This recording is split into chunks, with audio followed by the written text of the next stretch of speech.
അപ്പത്തിന് നോക്കിയിട്ട് കാര്യമില്ലല്ലേ? നല്ല ടാബായിരുന്നു. പറഞ്ഞിട്ട് എന്താ കാര്യം?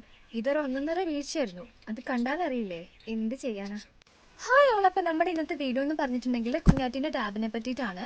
ഒരു ബാഡ് ആയിട്ടുള്ള സിറ്റുവേഷനിലൂടെയായിരുന്നു കുഞ്ഞാറ്റി പൊക്കോണ്ടിരുന്നത്. ഒന്നും ആയിട്ടില്ല, ടാബ് മൊത്തത്തിൽ പോയി. ഇപ്പം നമ്മുടെ കുഞ്ഞാറ്റ വന്നിട്ടുണ്ട്. നമുക്ക് കുഞ്ഞിനോട് ചോദിക്കാം അല്ലേ? ഗായ്സ്, എൻ്റെ സെൻറ്റ് ജോസഫിൻ്റെ ദിവസമാണ് എനിക്ക് ഇങ്ങനത്തെ ഒരു ബാഡ് ആയിട്ടുള്ള സിറ്റുവേഷൻ ഉണ്ടാകുന്നത്. രാവിലെ ഞാൻ ഒരുങ്ങി സ്കൂളിലേക്ക് പോവുകയാണ്. ഏകദേശം ഒരു 9 മണിയായപ്പോൾ ഞാൻ വീട്ടിൽ നിന്ന് ഇറങ്ങി. അപ്പം എൻ്റെ പാൻറ്റിൽ തട്ടി ഞാൻ തെറിച്ച് വീഴുകയാണ് ഉണ്ടായത്. ഫോൺ ഇതാ കയ്യിൽ ഇങ്ങനെ ഉണ്ടായിരുന്നു. ഡയറക്റ്റ് പോയിട്ട് കല്ലിനിട്ട് ഇങ്ങനെ അടിക്കേണ്ടതായിരുന്നു.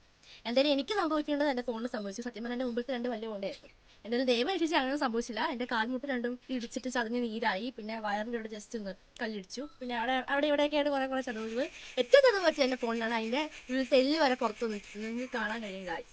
ഇത്രയും വലിയൊരു സിറ്റുവേഷനാണ് എനിക്കുണ്ടായത്. എന്തുകൊണ്ടും എൻ്റെ എല്ലാ കാര്യങ്ങളും ഡൗൺ ആയിപ്പോയി. അതായത് എൻ്റെ യൂട്യൂബ്, ഇൻസ്റ്റാഗ്രാം, എവറിത്തിങ് ഗായ്സ്. ഇപ്പം നമ്മുടെ കുഞ്ഞാറ്റിൻ്റെ യൂട്യൂബ്, ഇൻസ്റ്റാഗ്രാം, വാട്സപ്പ്, എഫ് എല്ലാം ഇപ്പം ലോക്കായിട്ട് കിടക്കുകയാണ്. ഈ ഫോൺ നന്നാക്കാൻ പറ്റുമെന്ന് അറിയില്ല. നമ്മളിതുവരെ ഷോപ്പിലൊന്നും പോയി ചോദിച്ചിട്ടില്ല. എന്തായാലും നമുക്കിതൊന്ന് കാണിച്ചു നോക്കണം. അതുവരെ കുഞ്ഞാറ്റിക്ക് വീഡിയോസ് ഒന്നും ഇടാൻ പറ്റില്ല. എല്ലാം സ്റ്റോപ്പായി. ആ ഒരു വിഷമത്തിൽ ഇരിക്കാനുള്ള കുഞ്ഞാറ്റി.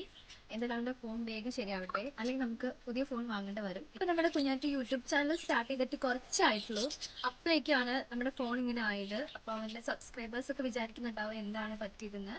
എങ്കിലും നമ്മുടെ ഫോൺ റെഡിയായിട്ട് വീണ്ടും പഴയതിനെക്കാട്ടും കൂടുതലായിട്ട് നമ്മുടെ കുഞ്ഞാറ്റി ആക്റ്റീവായിട്ട് വരുന്നതായിരിക്കും. ആക്റ്റീവ് ആവുന്ന അന്ന് മുതൽ വീഡിയോസ് നിങ്ങൾക്ക് എല്ലാവർക്കും കാണാം. പിന്നെ എല്ലാവരും പ്രാർത്ഥിക്കുക ഫോണൊക്കെ വേഗം റെഡിയാൻ വേണ്ടിയിട്ട്. Bye bye.